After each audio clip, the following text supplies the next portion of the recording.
Welcome to the Concourse, the definitive weekly Welsh football show. If you're new here, we talk about Welsh football from the top to the bottom. I'm Ryan March, I'm with Greg Kane, as always, every Tuesday, coming at you. Every day of our lives, really. From the canopy in Cardiff. Greg, what have we got coming up?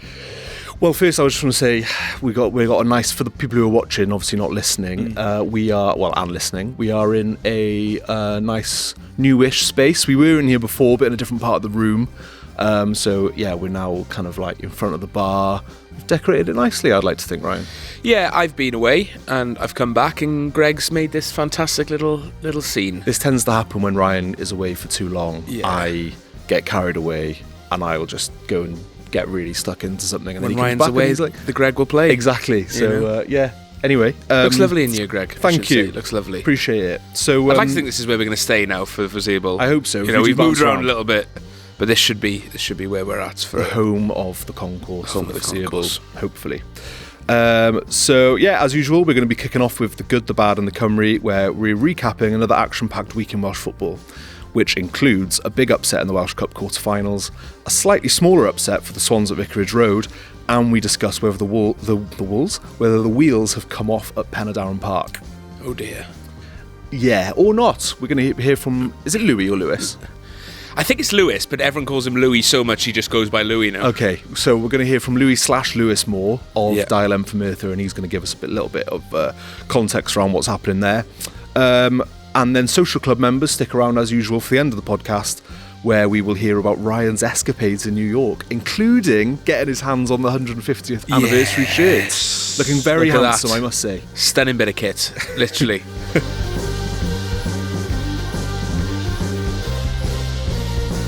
Fill me in, I haven't been here.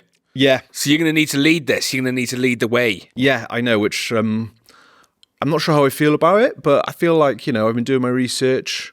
Considering I was also away until Saturday, I did end up being quite, you know, I was keeping up with things. We came back Saturday afternoon and we listened to Radio Wales all the way home, and yeah, so I was kind of across everything. Luckily, so we need to actually remember now. This is the good, the bad, and the Cymru. It is indeed. We need to remember to say whether things are good or bad. Yes, good stuff. All that kind of thing. Yeah. So if I say, I'm going to say the headline, right, of what's happened, and then you have to say good or bad. Or bad. Or Cymru. Yeah. Where the case may be. Yeah. I guess they're all Cymru, that's the thing. They're all Cymru, that's why it's clever. Trick. That's why it's clever. So we're going to start, I think, with Watford against Swansea. Swansea got a really good 2-0 win at Vicarage Road. Tough place to go. I'd say if you're a Swansea fan, say good or bad then. Yeah. I'm just trying to say good about Swansea. So just say yeah. Is that when listen? Yeah. We're a secular podcast. Yeah. It's secular indeed. Yeah, it's good. It's a good result for Swansea. Vicarage Road, a horrible place to go at the best of times. So a much needed win after a couple of sort of dodgy results, and it's you know, I don't want to repeat myself every week with Swans, but you know, it's just. It is what it is this season. They're just a bit inconsistent, but maybe now this will be the result that helps them kick on. Exactly. As I said, I was listening to Radio Wales in the car. Owain Tudor-Jones said that beforehand he was just really confident they were going to win, and I sort of thought, why is he so confident about that? You know, they're away from home against a team chasing promotion and they haven't been in the best form.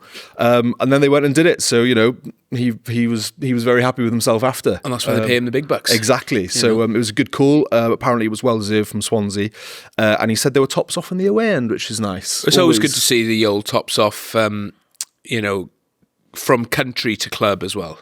You know? Yeah. It's not just country, but, you know, sometimes you just got to take your top off in January in Vicarage Road. Yeah, I mean, you know if tops are off in January, then it's they're a good happy. result. The fans it's are a good result, absolutely. Yeah. So yeah, fair play to the Swans. Hope you weren't too cold.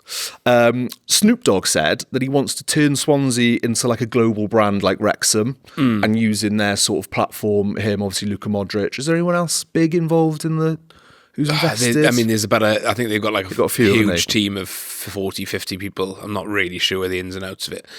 Yeah. Well, anyway, he wants to turn them into Wrexham in that way. And I think my initial thought was that is harder than it seems, I think. 100%. If you look at Tom Brady, he's come in, taken over Birmingham, made a documentary, and obviously thought it would capture the imagination in the way that Welcome to Wrexham did.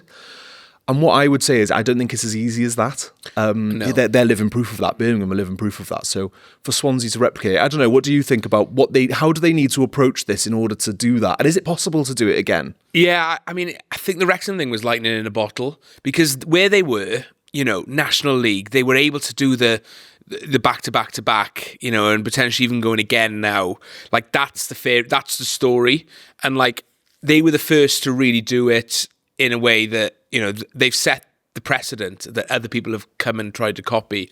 And there's only so much column inches or space, because I've been away this weekend. I went into a big football shop on Times Square, and there's Man United shirts, there's Arsenal shirts, there's Liverpool shirts, there's Real Madrid shirts, there's Bayern Munich shirts, there's a couple of like big Mexican clubs, a couple of the MLS clubs, and then Wrexham. Yeah. But you can't have Wrexham and then Swansea and then Birmingham, City. and then whoever the next one is and whoever the next one is. Yeah. There's only so much, and maybe it's a case that Wrexham have to fall off and they maybe stagnate for a while. But someone like Swansea, it's so hard to make them into a global brand because the ceiling is where the ceiling is at the moment. Whereas Wrexham, they came in from nothing, blew it up to where they are now, and could potentially go again. I just think that you can't. There's no blueprint for it. No, and it was timing with Wrexham. It was the people involved. It was fresh, and I don't think Snoop Dogg isn't invested in Swansea in the way that Ryan and Rob are. I actually don't know how much. They just said he bought shares or whatever. He's bought in. No one knows. It's not quite the same. Yeah, no one knows how much he's bought in. No one knows how much Luka Modric has bought in. Yeah. Do you know what I mean? For all we know, they could have put a tenner in. I'm sure they've put a lot more than a tenner in. But like, it's not the same as them taking over the club in its entirety. Wholesale, in the way that, sort of like, we are now in charge. And then the documentary and everything that came with it. And the thing is now, the documentaries, I'm sick of seeing football documentaries because everyone tries it now. It's pretty saturated, yeah. So it's like they were in the right place at the right time, and they were able to capture that American market before Birmingham did, and now Swansea are trying to. I think also they were clever about it in the way that we don't want to talk too much about Wrexham while we're meant to be talking about Swansea, but thinking about the comparison between the owners, I think that the way that they went about it in terms of their personalities as well and the investment into the town or city, wider city, I think that is more important than people realise. They've had the buy-in from everyone in Wrexham, pretty much. So I think that's the trick to it. It's that combined with their charisma and personality. And I'm not saying Snoop Dogg isn't charismatic, but has he got that same sort of... He's not been to Swansea yet. No, exactly, and that's the difference. So how can he expect to turn Swansea into a global brand unless I think he has to realise that he's going to have to put in more money and more time than maybe... I think they just look at it and go, oh, it's an easy PR win, it'll be good for my brand, and they don't fully understand. And also, who likes Snoop Dogg enough? Like he's just this peripheral figure in sort of celebrity. Like, I don't know anyone who's a mega Snoop Dogg fan, but I know people who are mega Ryan Reynolds fans. And something like Always Sunny with Rob McElhenney, like that's got a huge cult following. They have a huge... Snoop Dogg's just there. He's always just been there. Like, he has a couple of those songs, but like, what is he? I mean, he doesn't release music anymore. Yeah, he's just a famous bloke who likes getting stoned. There's going to be hip hop fans listening who are going, "You're talking bad about probably potential hip hop royalty, for balance." Yeah, but I kind of get what you mean as well. He's not that present in the minds of people in the way that Ryan Reynolds probably is. It's just a bit of a gimmick in my mind because he's so visible. Yeah. And I think that's what I'd be concerned about if I was a Swansea fan, is being turned into a bit of a gimmick. Yeah, you want it to be... You want it to be natural, and want it to be like, you want it to keep what Swansea's about. Yeah. And not become this sort of shill for trying to get American people interested. Yeah. No, I agree completely. But good result. We're really happy for you. Yeah. For Swansea fans listening. Clean sheet for Ben Cabango. Newport lost away 3-0 to Bristol Rovers, fellow strugglers. That's a disaster. That's bad. Really bad. Objectively bad. That is a really, really, really bad result for them. Not only are they, I think, the team that were placed above them in the league, they're also sort of local rivals as well. There is a bit of a rivalry there. And by all accounts, they were absolutely dreadful on the day as well, Newport. And that's a really tough result. And one of those results that feels like it sort of seals your fate. And like they will get more results. They've had results in recent weeks, but it does feel like a result like that is like that just sucks all the wind out of your sails. You know, the amount of times I've been in a Cardiff position where you lose a derby, you know, in a way that we lost to Swansea in the past, 3-4-0 or whatever, or even like a late loss. It just sucks the life out of your season. All the momentum goes. Yeah. And I know that derby isn't what Cardiff Swansea is, but for it to be like a huge game in terms of league positions, and then also with the added derby and then to not turn up and just be rubbish is really, must be really, really difficult for them to take. Yeah, well, Jason Perry was saying he thinks Newport don't fully understand the repercussions of being relegated from the Football League. It seems like they're a little bit in denial. I mean, I don't think the fans are in denial, but maybe the management. Yeah. That's what he seemed to think. And he also said about Christian Fuchs, the manager. Is that how you say his name? Fuchs? Yeah, Fuchs. Yeah. He said he doesn't think Newport are in a relegation battle. And he's come out with a few weird sound bites. Like he also said after they beat Chesterfield that he would rather have been managing them than the Newport on the day. What does he mean by that? Yeah, I don't know. Something to do with the application maybe. But I mean, they won the game. And when you're in a situation like that where you're fighting for your lives and you get 3 points, you've got to be really like kind of making the vibe positive around the place rather than... So I'm interested to hear what Newport fans think. If there are any Newport listeners, let us know how you're feeling at the moment. Yeah, we'll have to chat to the 1912 boys because, I think there's a couple of ways to look at Newport's season so far. I think it's a bonus and almost a minor miracle that they're still in the mix. You know, they can still easily get out of it. You know, they're like within touch and distance few games. But also like, I just don't know where the points are coming from consistently enough. And like Jason Perry says, the repercussions of going down. Yeah. It's drastic, you know. I don't know the ins and outs of the lease on Rodney Parade. I don't know the ins and outs of then what happens with the Dragons, with the whole reshuffle of the WRU. Does that have a knock-on effect, you know? And it's just like sport in Newport. It's such a big city. Yeah. And it deserves better. And the Hugh Jenkins experiment just seems to not be working at the moment. And I think fans, they never place the blame with David Hughes. They're not placing the blame with Christian Fuchs. I've seen quite a lot of people say they look much better under Fuchs. Yeah, obviously I think Cardiff will probably go up. You've got Swansea in the Championship, Wrexham in the Championship, potentially in the playoffs.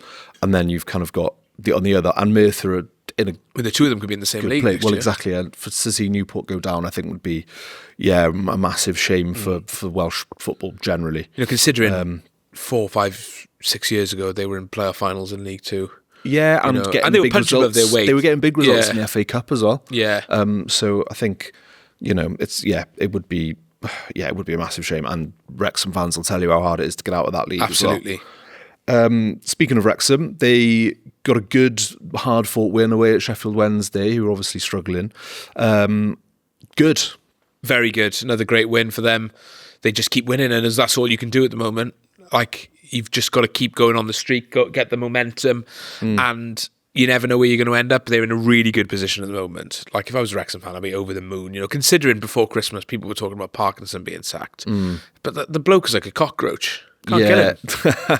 The amount of times they've struggled in seasons. I know, and then he keeps going. And then people are like, I think it's time to make a move. And then they've rallied again. It's impressive. And I think with him, it's the style of play that some fans have an issue with. But honestly, I think if they're winning and looking like they're getting promoted, I don't think that they care that much. Exactly. I think once they start like losing a few games, then they're like, the style of play's always been rubbish, etc.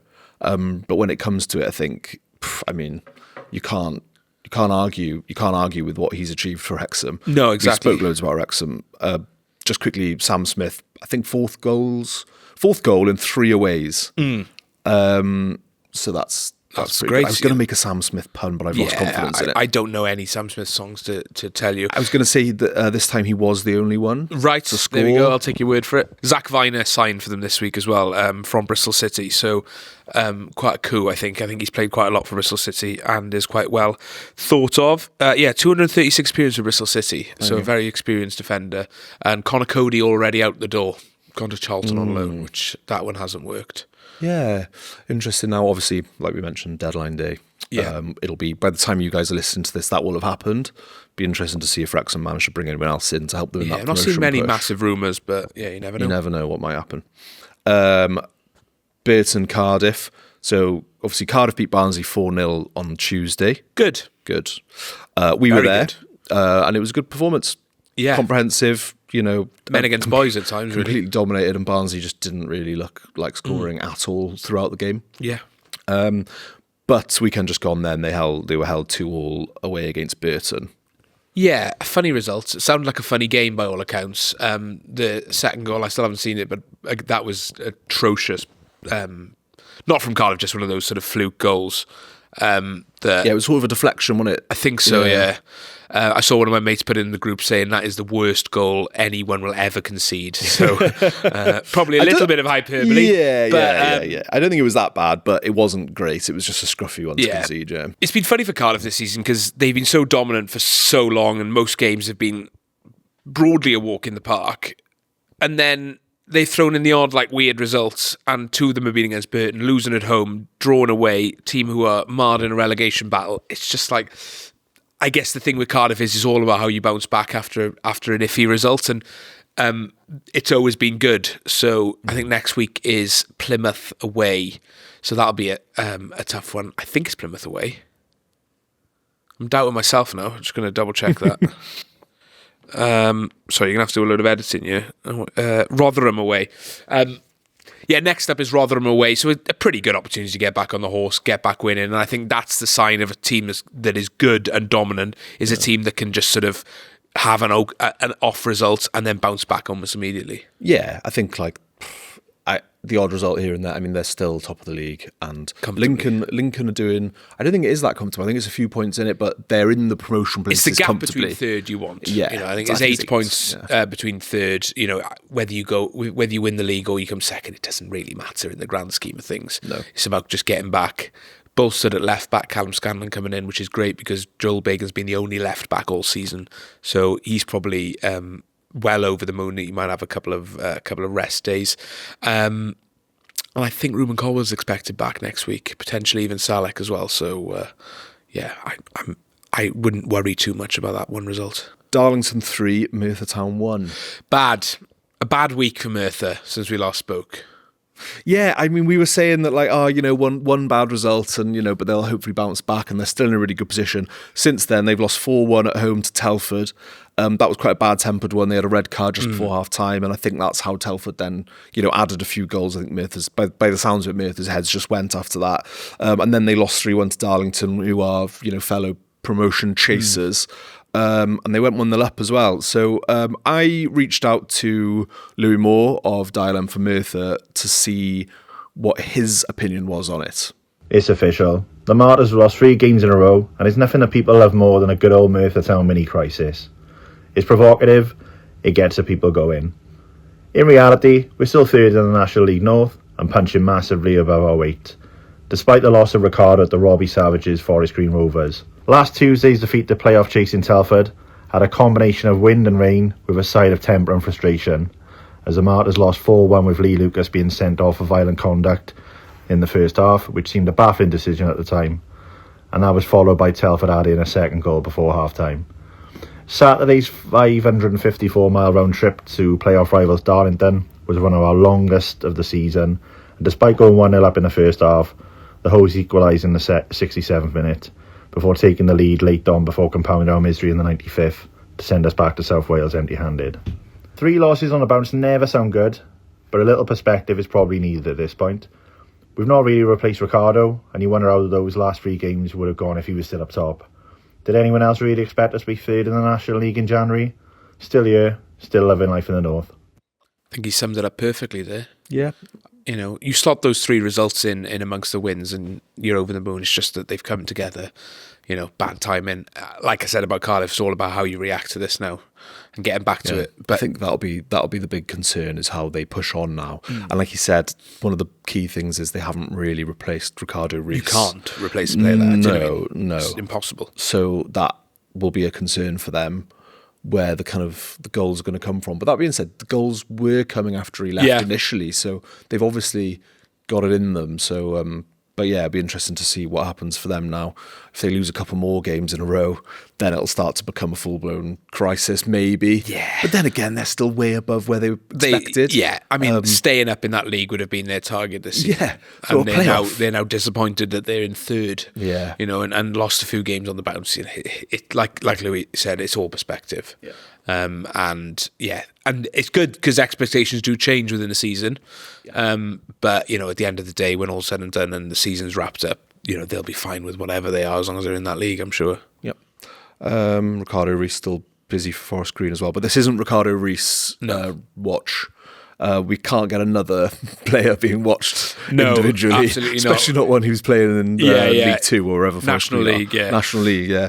Moving on though, so there was a massive weekend Welsh Cup quarterfinals. A few, massive results. What a weekend. Really unbelievable. I think the big one was Rill against Barry. That was the upset of the round. That's the upset. Incredible result for Rill. I mean, I thought it was a mouth-watering tie when it came out, two giants of Welsh football, two 90s giants. But I didn't think Rill would have a chance. I thought this was Barry's opportunity to go and win the Welsh Cup again, and sort of the gap is big between the Cymru Premier and the rest of the pyramid. So I thought it was going to be a bit of a foregone conclusion. I knew it wouldn't necessarily be easy for them, but I thought they'd have enough to power through, and they didn't. And it's fantastic to see.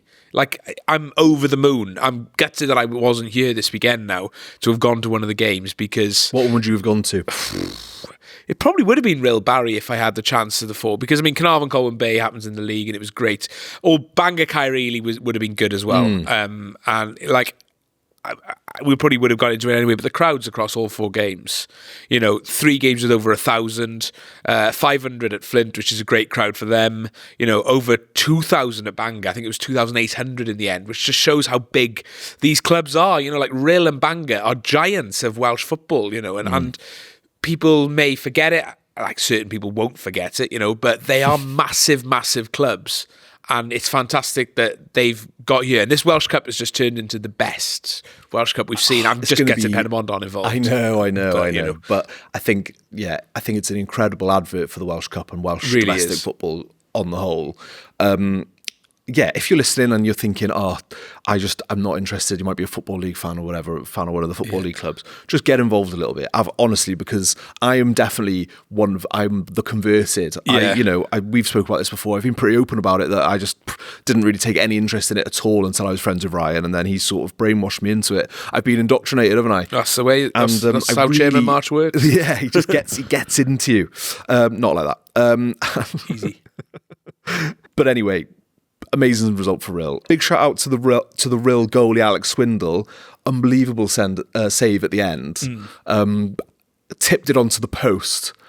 Absolutely outrageous. And then he celebrated like he'd scored. Yeah. Have you seen? I don't know if you've seen it yet. No. But he basically was just up arms in the air, come on! I just thought, you know what? Fair play. As a goalie, that is, as obviously it's as important as a goal. Exactly. That got them through it, and who knows what would have happened if Barry had equalised late on. Yeah.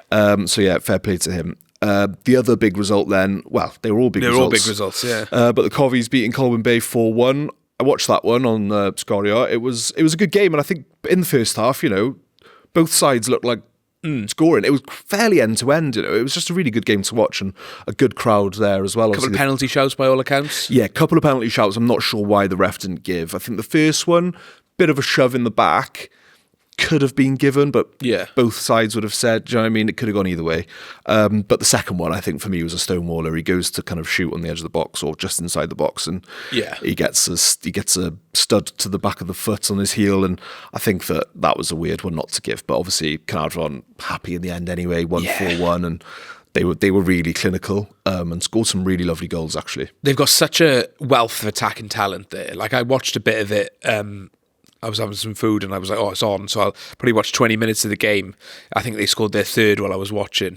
And they'd subbed off Brad Young, who obviously is a former Golden Boot winner in the league and the most expensive player to ever leave the league, and now he's back with Carnarvon. And they subbed him off for Zach Clark, who's scored loads of goals in the league. They got Sean Bradley, they got Adam Davis. They've just got firepower, and Fish, the manager, he's such a class bloke as well.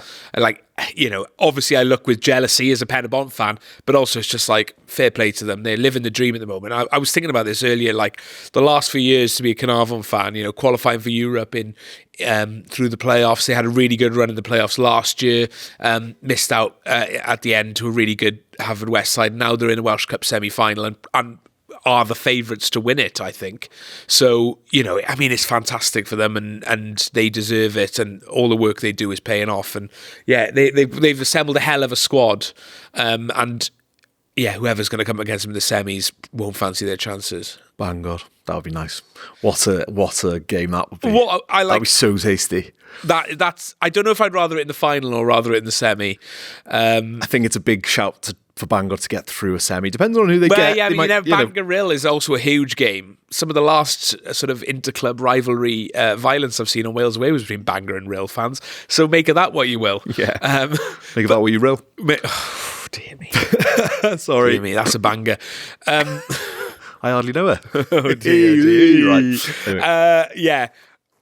Anyway. I slightly expected the Bangor results. Yeah. They are tier 3, Cairo Ely doing very well in the Cymru South, but they bolstered their ranks with Declan McManus this week, who is, again, a former Golden Boot winner with TNS. He was the most expensive player to ever come to the league when he originally signed for TNS. Went to Coleraine in Northern Ireland. Hasn't worked out there for whatever reason. Now he's back in Wales, but he ended up in Bangor, tier 3.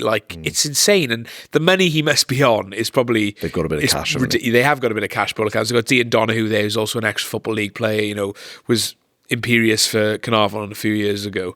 So, between them, they're probably on more than the whole Cairo Ely squad, but, you've still got to do it, and they did. Carnarvon Bangor is obviously a big rivalry, isn't it? Massive up there. In terms of playing for both clubs, what's the situation like there? Is it kind of not like that in terms It's not. I know, I think Neil Eardley, what's his name? Sean Eardley. So I think Sean Eardley was assistant at Carnarvon, went to Bangor recently. They really don't like each other. Obviously, Dion Donahue's played for both. That didn't go down particularly well. But they haven't been at the same level for a while, so they don't usually you'll have a Carnarvon player who's maybe on his way back down to go and play for Bangor. But I think it's been a while since they've been at the same level where they're sort of... Yeah. But no, that's what happens at this level of the game, especially in North Wales. Clubs are so close together, people move around. So I don't think it's sort of...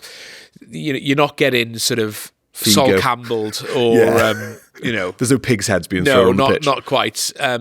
All sorts of stuff shouted at them in English and Welsh. I know Owen Jones, whenever he goes to the Oval, doesn't get a particularly good welcome, which is always funny as an ex-Bangor player. A real Flint semi and a Carnarvon Bangor semi. Is that the ideal last four in terms of what we're setting up for a final? We don't... With respect to Flint, I don't think we really want them in the final.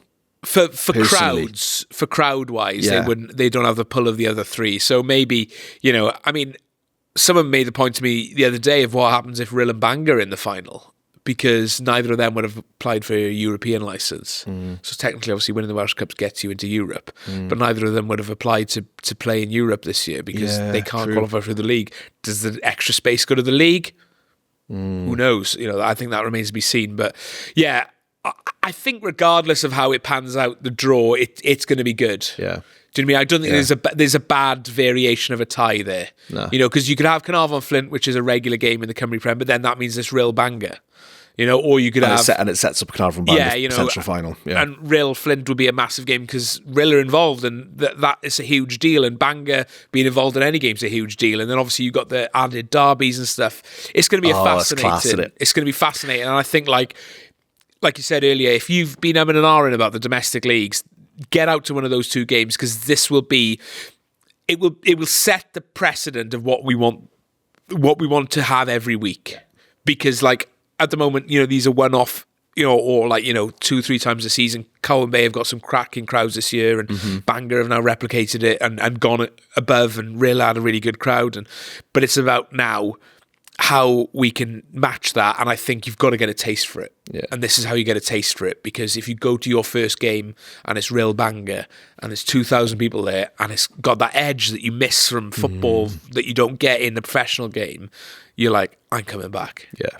And that's how you get people into the game. So I think more than anything, as entertaining as it's going to be football-wise, I think it's really important for Welsh football that this is happening, because it's going to convert people. Yeah. And again, this is not an ad. This it's not a an sponsored message. But it's our league, isn't it? So yeah, so we think, we've got to back it. And, 100%. It has got its flaws. It's got its problems, of course it has. Which league doesn't, We're flawed. I'm flawed. You're flawed. Oh, massively flawed. Yeah, huge flaw. Yeah. Cool stop on that. Nice. Just quickly, so the Podfather, Big Daddy March, Ryan's dad, to clarify, he asked you, or asked us, who's going to win the Welsh Cup now. So just give me a name. I think it's going to be Carnarvon still. I think they're good at. They're the best team left. Obviously, they're the highest ranked team left, and I think they're just too powerful for the other sides. I'd like to be proved wrong. I think it'd be really entertaining if one of the non-Cymru Prem sides won. But yeah, Carnarvon. Cool. Quickly rattle through the players to end. Then how the Welsh players have been getting on. I'll give you some good and bads. Yeah. So Nico Williams, red card versus Palace. Bad. Yes. So. Or is it? Well, I would say it's bad. They got a result in the end, though. Yeah, they did, and it would have gone in if he hadn't have done it. So I guess it's a bit of a Suarez against Ghana situation. Although in that instance, the penalty didn't go in. But anyway, if you didn't see it, Nico Williams saves it on the line, and it's almost an instinctive move. The BBC commentator initially said, "What a great block," and then watched it again and went, "Oh, actually, it was a great save." Yeah, he is having a good season, and I did do a little bit of browsing on Reddit, so you do have to take it with a pinch of salt. But I had a little look on the Nottingham Forest subreddit, and there was a few interesting comments. So. This one was from one of their fans. Easily balanced against the many games where he's made the difference. One of our best players, and I'm sure he'll bounce back from it. Another one said, "We forgive you, Mr. Consistent. Always 8 out of 10 every game. Top player." This is the one that I like the most. There is a strong case for doing what he did if it's the 89th minute, so maybe he has thought about this before. He is a footballer and Welsh, so we can't expect too much clarity of thought. What? It's fine, as long as we don't go down by a point, I forgive. What a mad footballers are not the brightest buttons, but to throw in the fact he's Welsh. I'm not sure on that. It feels harsh. But it's I didn't realise they held him in such high regard, to be honest. I thought he'd struggled a bit for them, at the start of the season, but I think they were all struggling, weren't they? And they haven't had a particularly great season. But he's playing consistently, and if that's, I think he struggled for Wales in the last few games. Like, he hasn't stood out because he's got such quality. Yeah. That bodes well. And a couple of weeks off for him now, so keep himself rested, ready for March. Keep him fresh, yeah. Welsh contingent at Leeds, they weren't very happy. They lost 4-0 to Arsenal. Yeah, it's a full day out, isn't it? Carl Darlow, bit of a stinker. Yeah, but I would blame it on Calvert-Lewin. Yeah, I haven't seen it either, but Arsenal, they're just bastards on set pieces, aren't they? I think their highest goal scorer this season is own goal. Yeah. They're amazing. The corners, it's been well documented how good they are at corners. But, I have seen it, and the corner, it was a good corner, and put it in it was going in. Yeah. So Darlow goes to try kind of clear it, and Calvert-Lewin sort of backs into him, and Darlow tries to punch it and ends up going in the net. Not great for either of them, but yeah, Calvert-Lewin, I don't know why he backs into Darlow. Not to be too biased, protecting our man. Cause that carnage, don't they? I think Arsenal. That's the thing. It caused panic because they've got this reputation now. Ironically, it's kind of like Stoke with their long throws back in the glory days under Pulis that Arsenal hated at the time, and Wenger would complain about constantly. But now they've become, one of the best around at that What's the phrase? Sometimes you live long enough to. What's the phrase? If you live long enough, if the hero lives long enough, they become the villain. Is that right? Something along that. I think that's a paraphrase, but you get what I'm trying to say. Yeah. Dan James, he's due back this week. Yes. He might play against Forest, which is great news. Good. I think he could have made the game. Get the boy back on the grass. Yeah, we want him back. We want him back firing. I know he was playing quite well, I think, before his injury, so that'd be good for us come March. Bit more of a niche one. Rhys Hartley, friend of the pod, friend of Alternative Wales. He he messaged to say that Kai Andrews had a stormer for Hibs on his debut against Rangers. So Kai, he's only 19. He's only played once for us against Canada, so I don't think that ties him to us. I guess it doesn't. He's eligible for England as well. I know Bellamy thinks really highly of him. He included him in a few squads, didn't he, last year?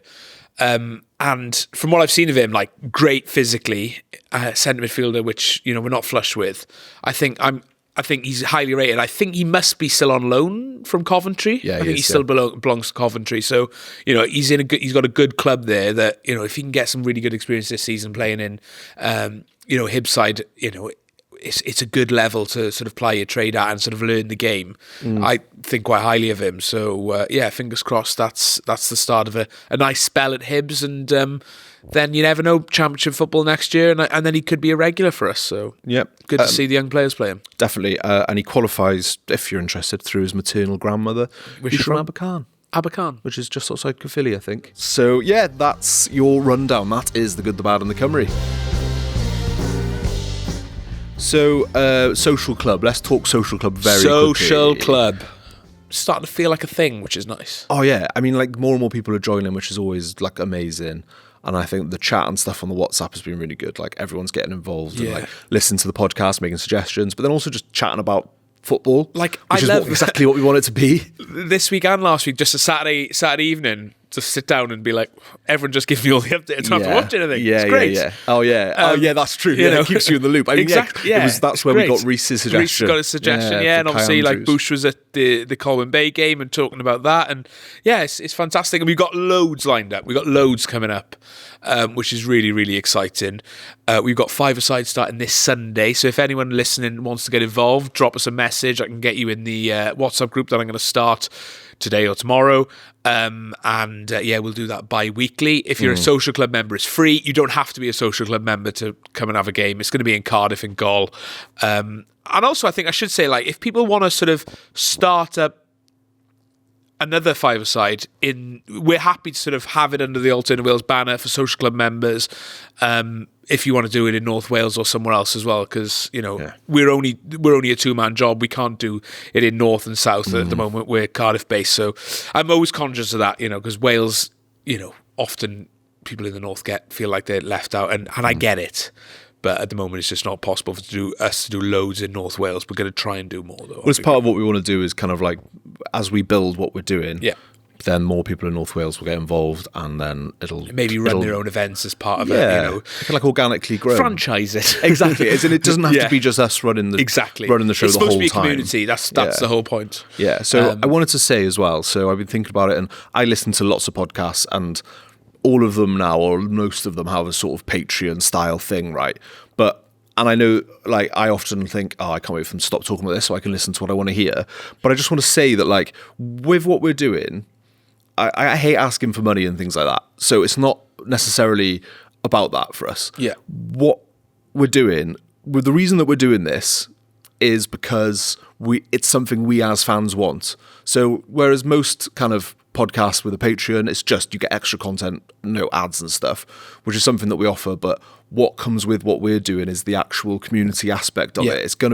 It's events that we're already starting to do. It's the 5-a-side. It's basically everything. It's the magazine. Which it helps us make the magazine better. It's going to be unbelievable when you find out what we've got lined up. Hopefully next week we can start revealing some of it. It's something that we really take pride in, and so for everyone who's already signed up, thank you so much, genuinely, because it means that we can do this more, because we might have touched on it before, but like people who so the video work that we do, we do video production as well, and that basically sort of at the moment pays for us to do this. So we do this every week, and I'd like to think it's pretty good production value and all the rest of it, and it takes a lot of time and effort, and so people who are members, you're helping to enable us to do this, so we genuinely really, really appreciate it. And another thing I want to say is that if you're listening, basically, if everyone who listens to this podcast was a member, then we'd be millionaires. We would be so rich that we would be able to. I'd retire by now. We would be able to just do Alternative Wales, and that's it. That means. And imagine how good it could be then. Yeah, and not to toot our own horn. No, but like the more money you have to spend on making it cool and better, the better. I mean, like we can put more events on. We can go up north and to West Wales. Obviously, I'm from Pembrokeshire. I'd love to do something at home. It's all of these kind of things that we want to be able to do all of our time in. And right now, sort of our time is split between Alternative Wales and actually making money so we can live. Mm-hmm. So if we could just do Alternative Wales all the time, live off it, put the money back into growing it, I think it would be, we'd end up with something really, really cool. That is living the dream. That is living the dream. Is and you're helping us live the dream. Yeah. But I would also like to say that I'd like to think that it would also make, for a Welsh fan who wants more to be able to, like more of a culture and more things to consume and all of that, then I'd like to think that we're providing that. That's my sort of TED Talk done. First event of the year next week, though, isn't it? Yes. Nice to get out for an hour, our indie alternative club night here in the Canopy, in this very room, Greg. Yeah. And me and you are going to be behind the decks for a part of it. Molly Palmer will be doing... She's the proper DJ. She's a proper DJ, and our friend Charlie Glass, he's going to do a lovely job as well. Also a proper DJ. Also a proper DJ. Me and you... We're going to chance our arm a bit. We're not proper DJs. 3 songs you're playing. I want to hear them right now. Oh my God, that's pressure. I've been thinking about this. Have you? I know it's meant to be an indie club night, but it's been well documented on this podcast that my music taste is... Well, I really like my indie music, and I do listen to I'd like to think I listen to good music, but I'm also not ashamed to listen to a bit of cheesy stuff every now and again. Yeah. I was thinking... I was in Tesco on yesterday, Sunday. Before you say it now, I just want to say that if you've already bought your ticket, we aren't doing refunds. And you can just nip out for a fag while I'm on the decks. You don't have to listen to the shit that I'm going to play. I'm going to go with Erasure, Little Respect. Indie club night. But it'll get the people going. I guarantee you everyone will go, what a tune. Yeah. I'm going to go... Ryan singing, this is what have I done? I'm going to go with... when I was in Tesco, they were playing You to Me Are Everything Else That I Could Who's that? Sweetest song I can say. Oh, baby. I can't remember, but it's an absolute banger. That'll get the crowd going. And Insane in the Greg Kane by... Insane in the Greg Kane. Who, is it Insane Clown Posse or Cypress Hill? I can't Cypress remember. Hill, Cypress Hill. I actually went through Cypress Hills on the subway. I never even thought about the fact that place might exist. Yeah. My third one will probably be Colourblind by Darius. Were you going to play that? No. What is this? I was thinking I got your super furry animals, Anne Revan. We want a bit of Joy Division, The Cure, load of Stone Roses. What? We can't play Darius? You're not going to let me play any Darius? Oh, yeah, well, we'll see how it goes now. No Evergreen by William. No, definitely no William. Darius should have won that Pop Idol. He should have. He should have. He was better than Young and Gates. Gates should never have been near it. No. He had the sympathy vote, in my opinion, and, we were good too far. Because he had a stammer. No, not because he has a stammer, because he had that way about him that mothers and nans loved. Right, okay. Whereas Will Young was actually really good, and Evergreen is one of the best songs of all time. Colourblind is the best song of any of the output from those. I reckon any X Factor, Pop Idol, all of it. Darius Colourblind is top of the list. Yeah. I mean, Susan Boyle, best-selling artist globally. Really? She's like a world. She's a global superstar. Surely One Direction sold more than them. Oh, maybe. But I mean, Susan Boyle is genuinely like a really good singer. Anyway, we're getting bogged down. Wait, we're not playing Boyley. I'm tongue in cheek with this. I might play a couple of cheesy bangers mixed in with actual good indie songs, and I've been listening to a lot of them lately, and it's going to be good. If you want a taster, actually, I did a radio show with Charlie Glass, who's also DJing on the night on his Nudes radio show. We did like an Alternative Wales takeover last week, and that's available online. We'll put the SoundCloud link in the description. NOODS. Yes, nudes. Send nudes. Yeah, not NUDES. No. I want to really emphasise that. Yeah. I could do a nude radio show. I'm not sure anyone would want to see it, but you could listen, I guess. I mean, all radio shows could be nude. Do you know what would be really disturbing is if you only wore your Welsh shirt and nothing else? Like Pooh Bear. Yeah, and maybe socks. That would be Football socks. Football socks. Shin pads. Yeah, lovely. We don't want to see good that. stuff. Anyway, that's a long-winded way to say come to Nice to Get Out for an hour. It's going to be a good laugh. Free for social club members. You can sign up at any point. And Canopy is a class venue. Canopy's genuinely really good. You'll have a great time, and you'll be. Amen. People who come to Canopy get addicted. We have we're that in. experience. Yeah. People always love it. Good. So we're on to the big question. What if? How many? Really? Who, what, where, when, how and why? If John Charles was fit, would we have won the 1958 World Cup? Why does the other queue always move faster? Is Bobby Gould the best manager of all time? If Christ died for our sins, why is there a hell? What came first, the chicken or the egg? Why won't she text me back? Why do we trust chairs so completely? What if Joe Jordan didn't exist? What if Aaron Ramsey and Ben Davies weren't suspended? We would have won the Euros. Correct. I think that's pretty obvious. Yeah.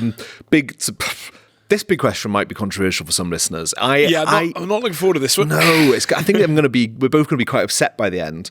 This came up when we were watching Cardiff Barnsley on Tuesday. Yeah, because the game was so...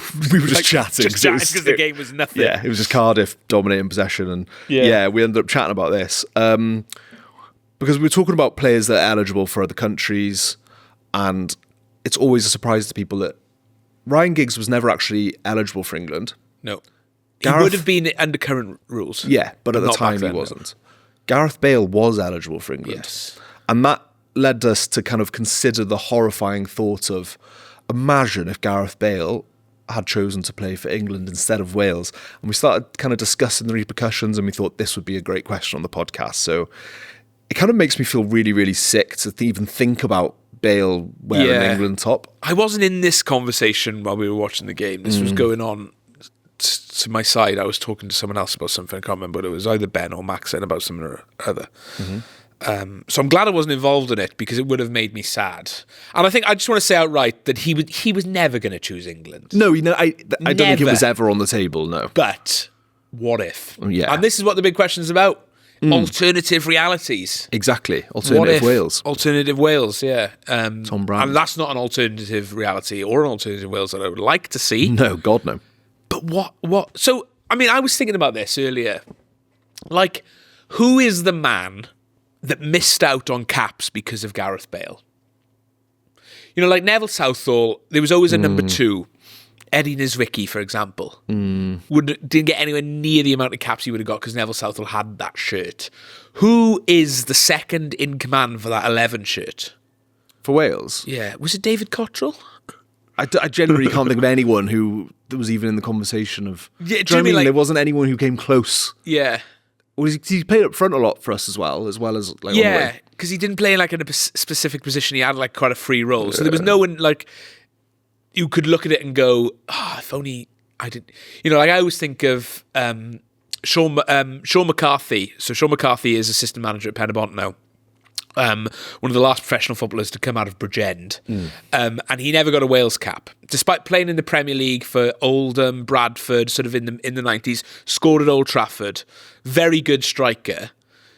But he was behind Saunders, Rush, Hughes, and probably there was a few others that I'm missing, and never got a cap.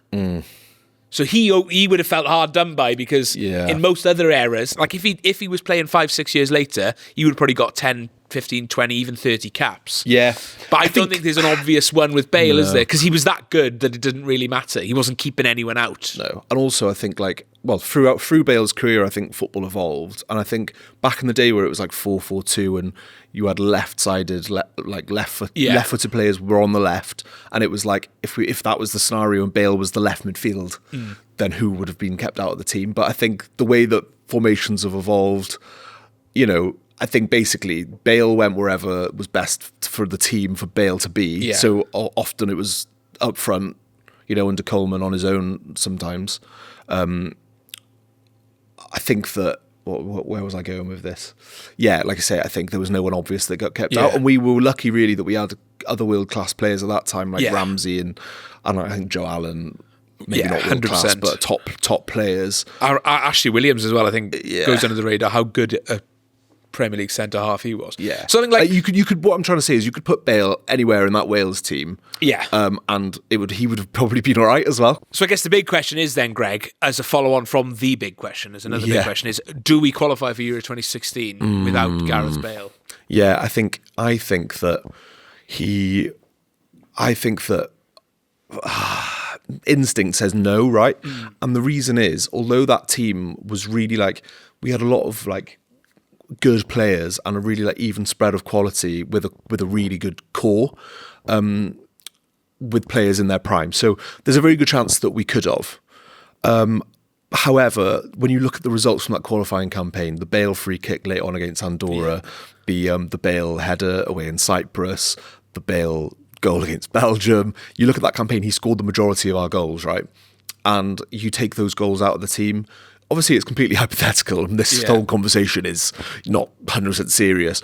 But I think that it would be hard to imagine a world where we qualify without him. We certainly don't have the experience in France that we did without him in the team. Yeah, it's so difficult because I think, like you said, the team was good enough without him, I think, to qualify for a tournament, and what made that team special was the togetherness and sort of, the way it sort of the team operated and Coleman and the way that worked. But then you look at that Andorra game without Gareth Bale on that pitch, do we win the Andorra game? Yeah. And then does that mean, we lose or get a point against Andorra away? Chris Coleman's gone.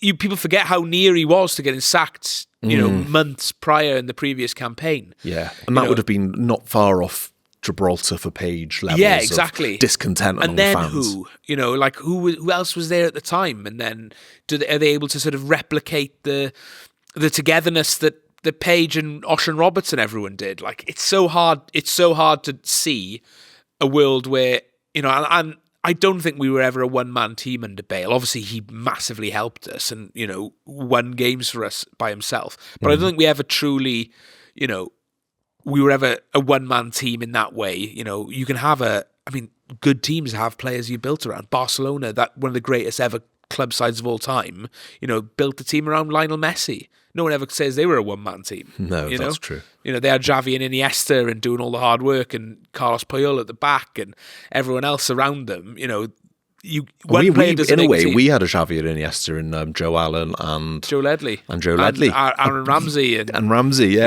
And then the defense was James Chester and Ashley Williams and Ben Davis and Chris Gunter. They all played the role, didn't they? They all played their part. We were Barcelona.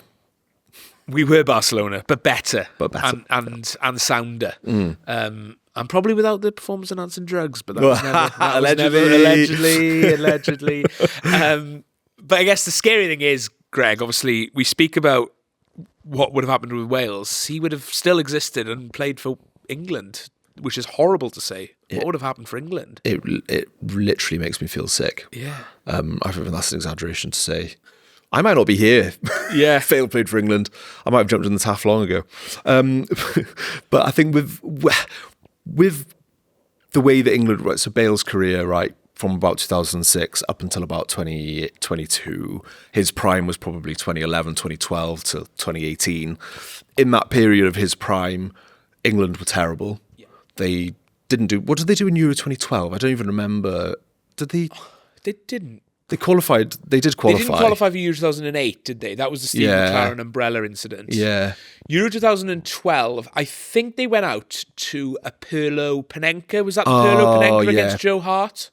Yeah, that's it. Because it was. I think, and then they played them in the group stages in 2014, didn't they? Immediately afterwards. So that was it. I think not early. I think it must have been quarterfinals, and that was the first knockout round back then, wasn't it? So. Yeah, and then so nothing special. 2014 out in the group stage. 2016 famously lost to Iceland. 2018 then they got to the semi-final. So I think that 2018 one. I think if you chuck in a Bale in there, then you're potentially winning that tournament in an England team, as horrible as it is to think about. Yeah, but then I don't think Gareth Bale's the same person if he's playing for England. You look at the way he was at Real Madrid and the way he was treated by the media, which would have been a lot more similar to the way the English media would have treated him. They don't treat their players very well. That's true. I think it hamstrings them sometimes. And what was magic was Bale wanted to play for Wales. Bale wanted to come and play for us. He preferred enjoyed it to his club, which is so rare. Because it took him out of that limelight and took him out of that sort of pressure cooker, and he was able to just be Gareth from Whitchurch with the boys. Yeah. And I think that's why he was so good, was when he was, he isn't a celebrity footballer. Like, he doesn't want to be a celebrity footballer. He just enjoys what he enjoys, and he likes playing football with his mates, and that's essentially what he does.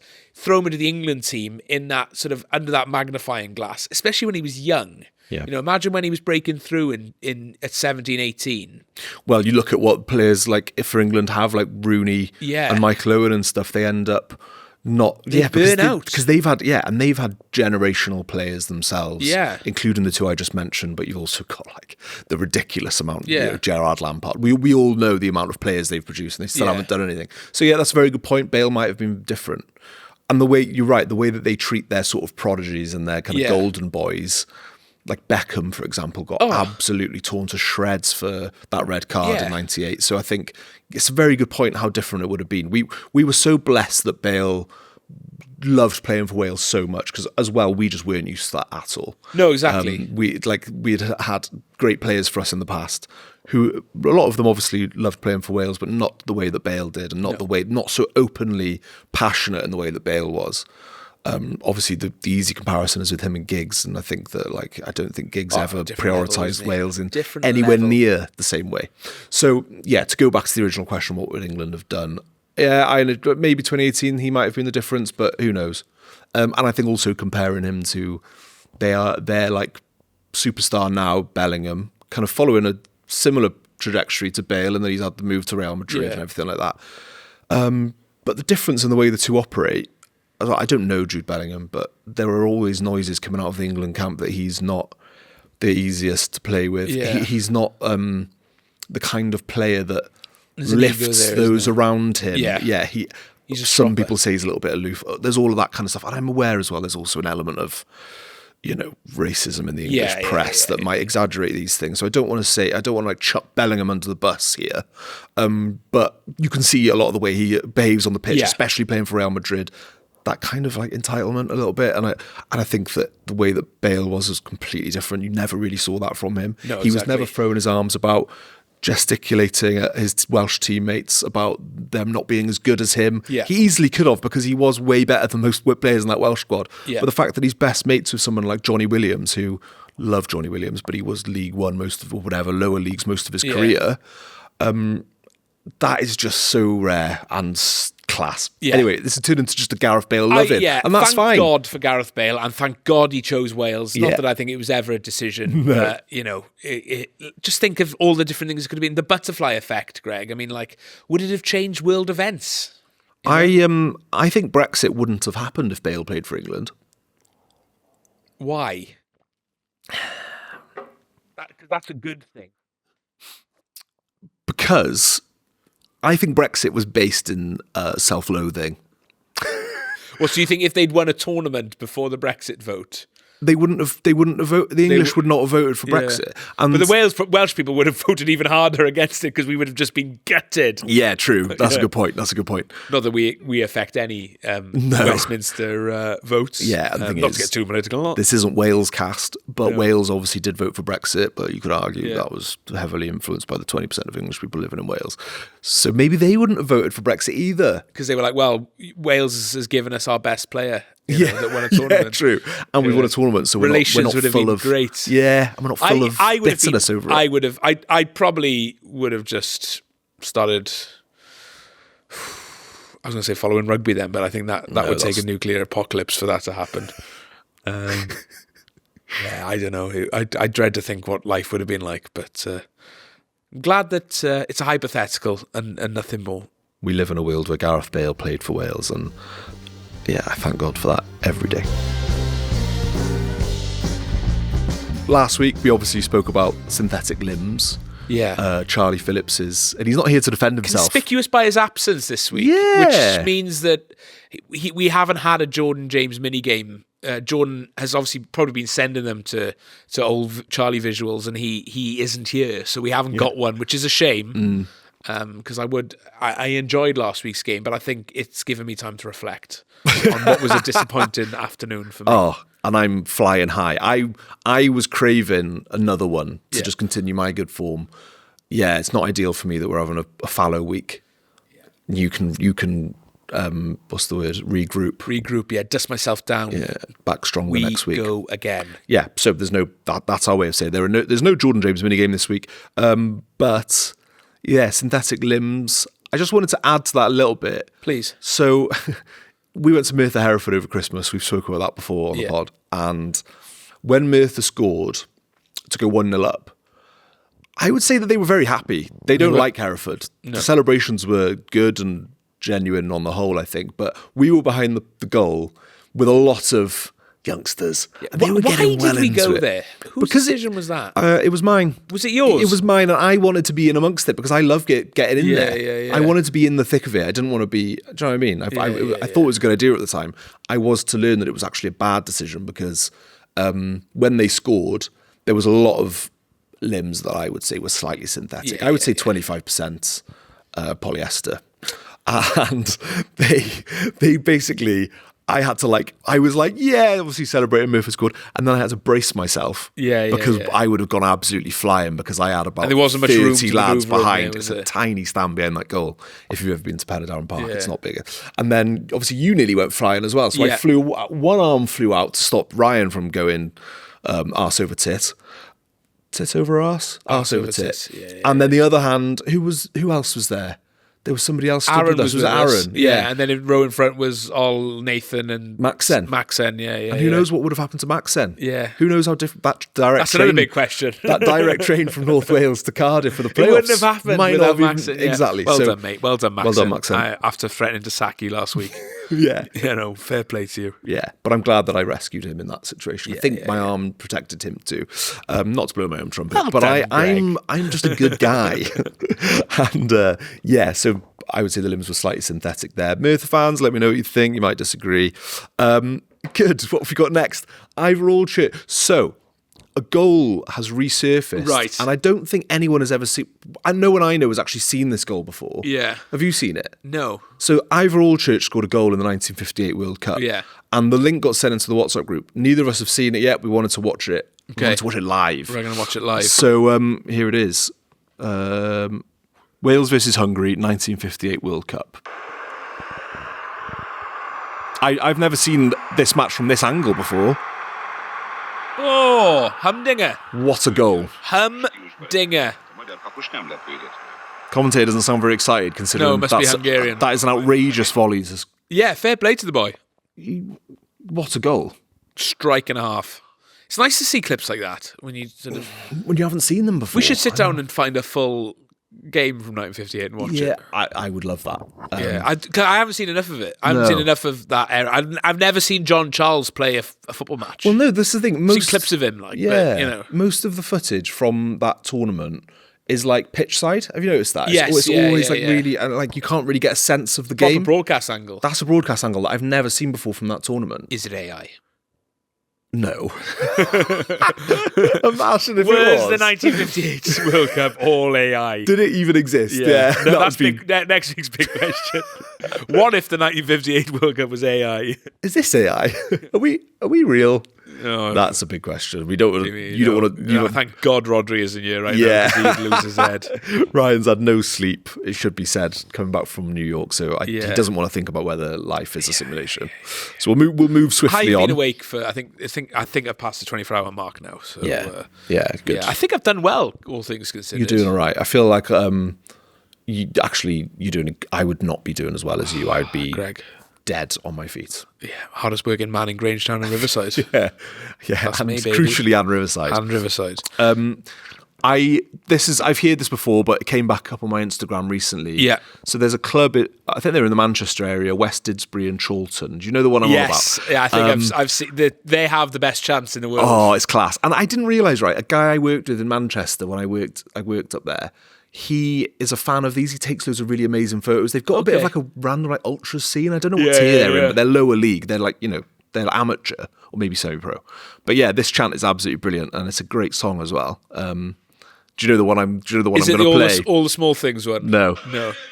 Yes, I send it.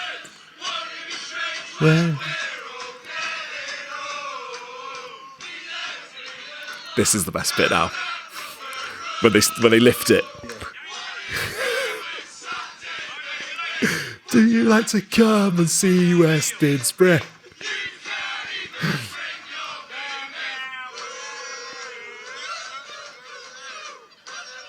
Absolutely outstanding. Unbelievable stuff. Outstanding. And that reminds me, actually, of the chant me and you came up with for Penabont. Oh, yeah, which to one? The tune of Stacey's mom. Oh, yeah. And my promise now to the people is, if Penabont qualify for Europe this year, I will do it live on the pod. Wow, with the guitar, mom, yeah. Penabont has got it going on. Oh, that was class. What was the other one? Was there a Greece one? We tried to, yeah. What was the Greece one? It wasn't Tell Me More. It was it was what's the big one at the end? It's the main song at the end where she comes out on the bloody I got chills, they're multiplying. No. And I'm losing control. You're the one that I bond. You are the one I bond. Dear Lord. Yeah, that was a strange day. Yeah. This is the kind of stuff that me and Ryan get up to in our spare time. We're just hanging out in Grangetown. Yeah. Making up silly songs. Yeah. It's not good for anyone's mental health. Oh, I think it's fantastic for my mental health. There we go. At least it works for you. But yeah, I would love for that chant to catch on in a Wales sense. If we could somewhere. try and work around it. Yeah, it doesn't quite make sense. We often have crowds of 2,000 or whatever. They said 3,000. I think finally, Greg, to wrap it up, I think we should say happy birthday to the FAW. Happy birthday! 150 years old today. Wow. Don't look a day over 140. Yep. Almost as old as Dumbledore. Sorry, with the Harry Potter references. 150 years. That is incredible. Or 151, depending on depending on which date you. Allegedly, it is today. I say officially today, 2nd of Feb, as we're recording now. Yep. I think God bless them. I love Welsh football. Me too. And I'm glad it was invented 150 years ago in a bang average hotel in Wrexham. Should we end on the classified?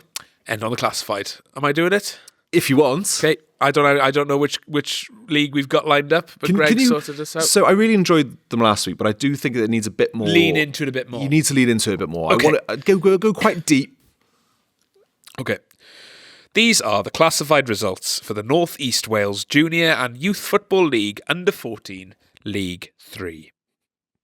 Brickfield Rangers 8, Deeside Dragons Derwyns 0, Coed Poeth United Celts 2, Llangollen Youth Blue 10, Lle Miners Welfare 0, CPD Dinas Wrexham 8, FC Queen's Park 0, MIFC Rangers 4, Mold Alexandra Athletic 2, Llangollen Youth Red 8, CQT Wanderers 5, Wrexham Foresters 4. What a game. Some big results there. Game of big the week shout there, out to the Llangollen Youth who, across their two teams, blue and red, won 10-2 and 8-2. So a great day in the great town of Llangollen for the under-14s. Yep, lovely little river they've got there. Oh, do you know what? One of my favourite towns in Wales, Llangollen. Really, really nice. We went to Gales, didn't we, recently? Lovely. We were up in that neck of the woods. We will reveal more next week. Yeah, you do the math. You do the bloody goddamn math. So that's it. So if you are a member of the social club, stick around because we're going to be hearing about Ryan's New York escapades. I didn't know that I was going to be giving the rundown on this, but here we go. I'm looking forward to hearing about it. Genuinely, he's walked in here straight from the airport. Yeah. I haven't heard anything about it, so we're just going to catch up. It's currently, just for the record, 12:51. We've been recording probably for the best part of an hour and a half. My flight landed this morning at Cardiff Airport at 9:50 a.m. I mean, fair play. And I left New York City at 18:50 local time, which is about 11:30 last night. You're a martyr. You're sacrificing yourself for I'd football. walked 25,000 steps before that. No more. Say no more. I respect you a lot. Well done, mate. This podcast was brought to you by Terrace Media. Terrace Media. Happy birthday, FAW. That's really unsettling when you do that.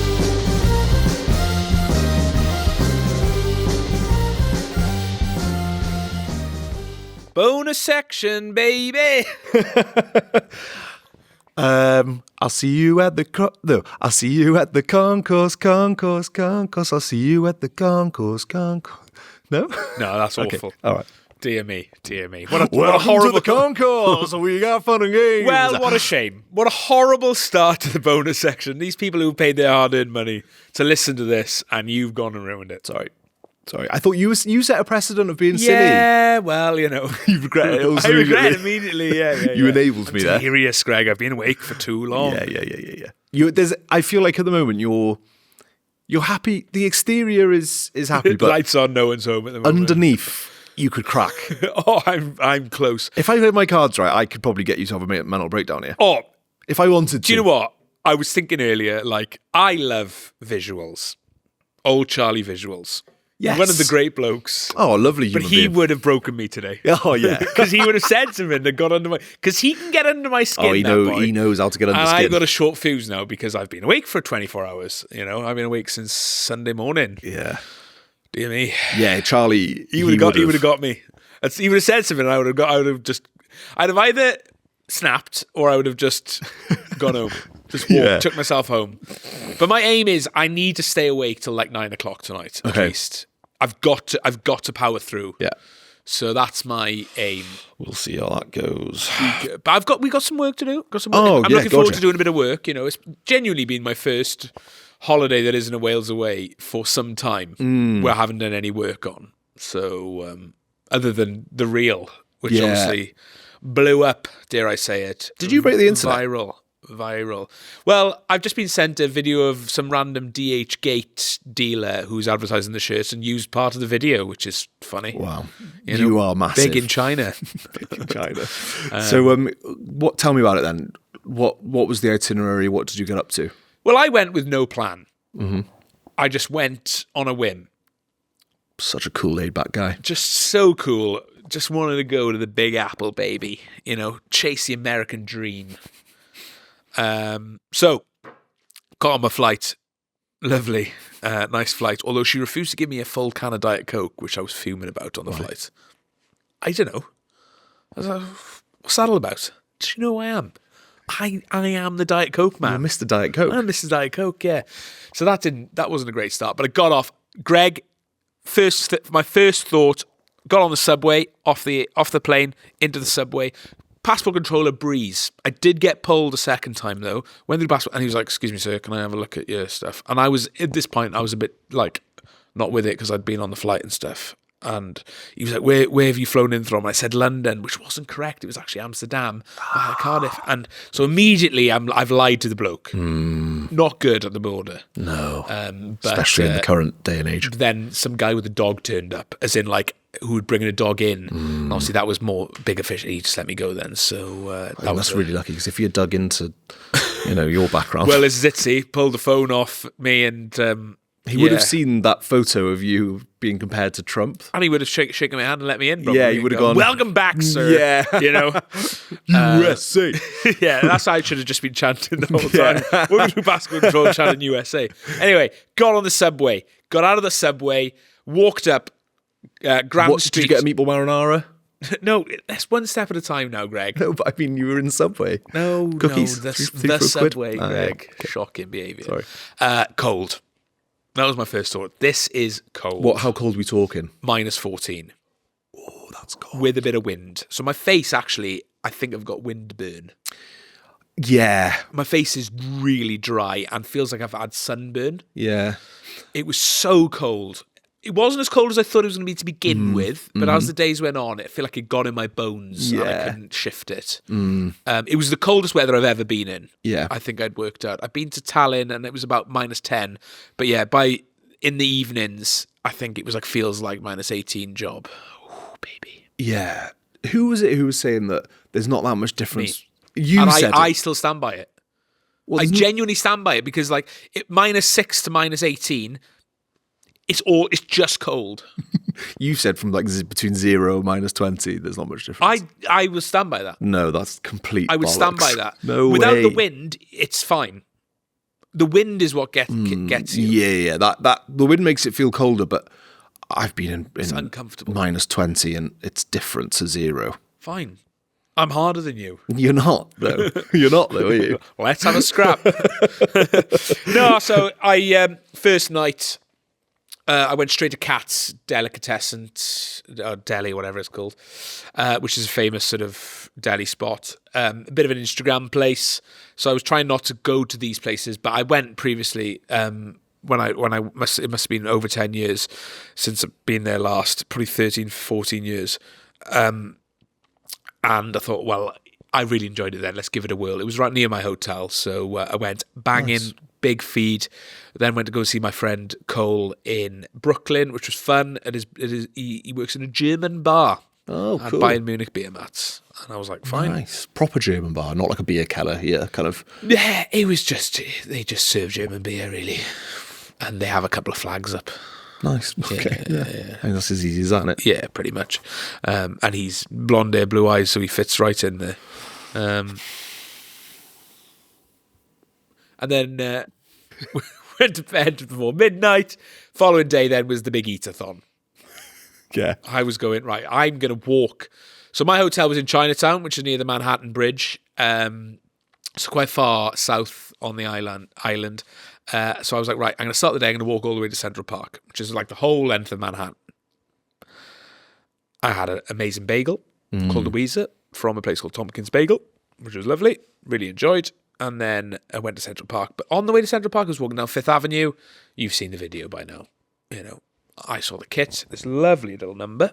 Got you one as well, didn't I, Greg? Did, really nice. Not for free, though, not a gift. Not for what? Really? No, not a gift. You told me you'd send me the money.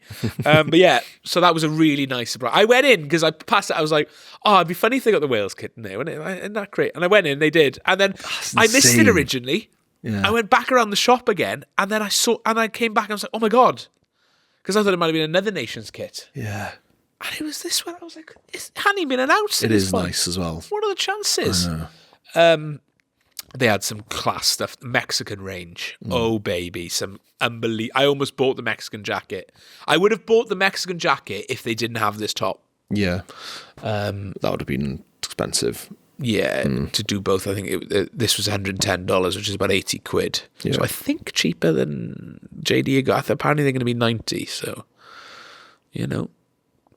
Long way to go to save 10 quid, isn't it? But cheat the system. Yeah, and then, you know, I just spent the rest of the time just walking around having food. Went to the Liberty, which is like a Welsh pub. They got like a load of Welsh stuff on the wall. There's a picture that says Headley on there, some flags. Bloke just didn't care that I was Welsh when I was in there. They probably get loads of Welsh people in there. That's the thing. Also, and he was dead. Yeah, that's the thing. I had a Diet Coke and a Wrexham lager glass, which was also fun. Yeah, and do you know what? Welsh pubs aren't a thing, really, compared to Irish pubs. There's even more Scottish pubs and even English pubs, I find, than like Welsh-themed pubs. So I would have probably quite liked that. I mean, it wasn't a Welsh pub, though. No, but it had Headley. Yeah, they had a load of photos on the wall. Yeah, which we don't do that here. No. We don't even, like, we've kind of done it here.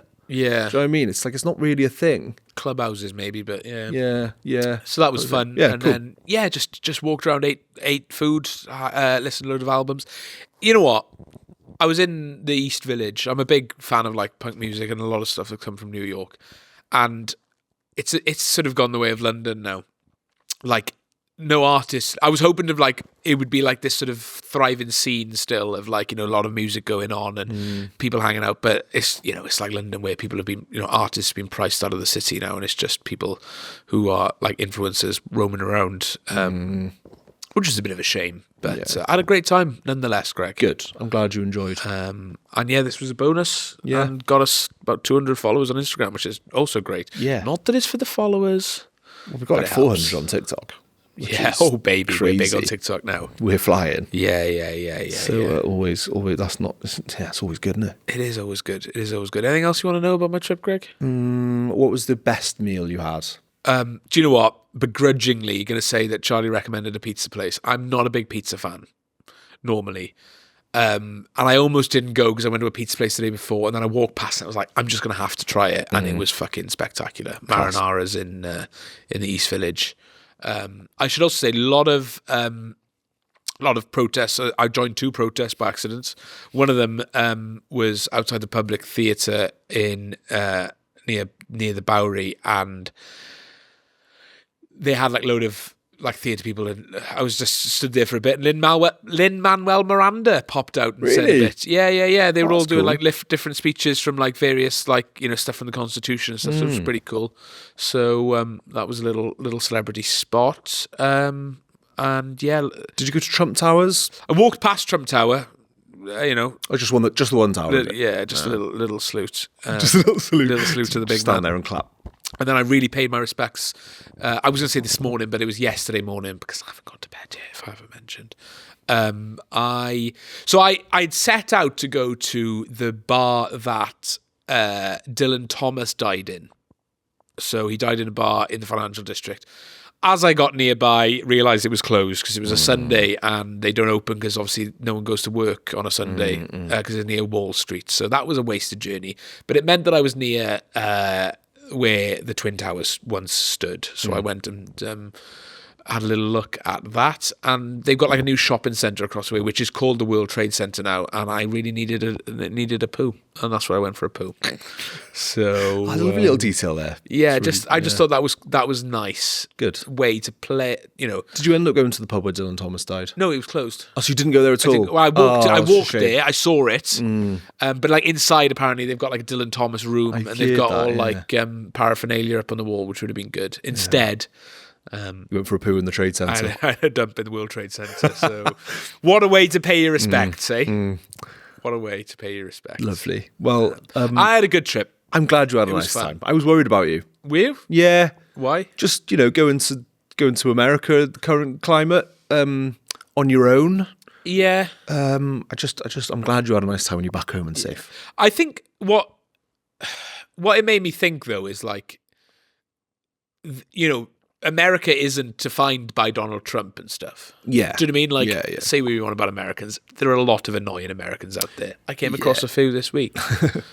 But I think like there are good people trying to do good things and sort of trying to change the conversation. I think it gave me gave me faith that like America won't just roll over and let it happen. Like, and it might get ugly at times, and it's already got quite ugly in Minnesota. Not to get too sort of big, like too sort of deep on it now, but it does make me think. Hey, listen, this is the Concourse After Dark. Yeah. We're at Oakwood. Girls Aloud are about to start. We can say whatever we want. I should add, actually, my mum texted me last week, two comments on the podcast. One, Llandovery is West Wales. Yes, thank you, Mandy. Agreed. Even though it's geographically fairly east. And two, I have been to Oakwood After Dark. She was like, why didn't you remember? And then she was like, I think you were 2 years old. Great. There we go. So I have been to Oakwood After Dark. I was going to say everyone. Yeah, it's a rite of passage. Yeah. But to go back to what we were saying, yeah, that was really important. Though. I'm glad. And thank you, man, for backing me up. Yeah. Llandovery is 100% West Wales.